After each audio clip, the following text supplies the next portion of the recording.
మనం ప్రజెంట్ బనగానపల్లిలో అచ్చమ్మ గారి ఇంటికి వెళ్తున్నాము.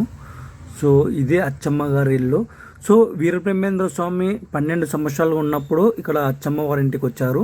ఇక్కడ నుంచే గోవులను రవ్వలకొండకు తీసుకుని వెళ్ళి కాసేవారు, గోవులను కాసేవారు.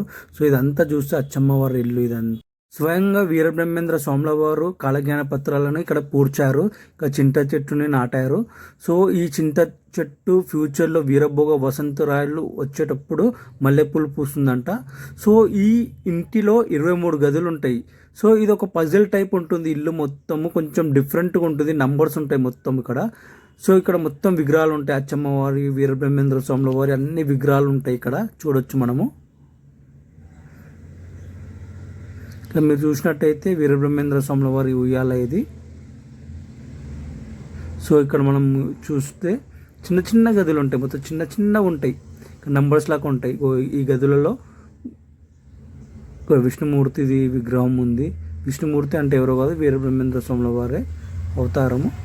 సో ఇవన్నీ విగ్రహాలు ఉంటాయి ఇక్కడ, ఇవన్నీ చూడొచ్చు.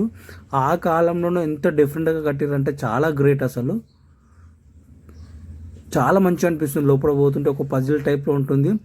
కొంచెం లోపల దారికి కొంచెం మనము కన్ఫ్యూజ్ అవుతాము. రూట్ చూసుకుంటూ వెళ్ళాలి, నంబర్స్ చూసుకుంటూ వెళ్ళాలి, లేకపోతే చాలా కన్ఫ్యూజ్ అవుతాము. అంతా చూడొచ్చు, విగ్రహాలు అన్నీ చూడొచ్చు, ఎంత బాగున్నాయో. సో అప్పటి జమానాలో ఎంత మంచి కట్టడం అంటే చాలా గ్రేటు. సో ఇక్కడ బిల్డింగ్ పైకి వెళ్తే, మొత్తం పైకి వెళ్తే బ్రహ్మంగారి విగ్రహం ఉంటుంది. సో ఇలాంటి మరిన్ని వీడియోస్ కోసం please like, share and subscribe to Mahesh Suresh blogs. Thank you.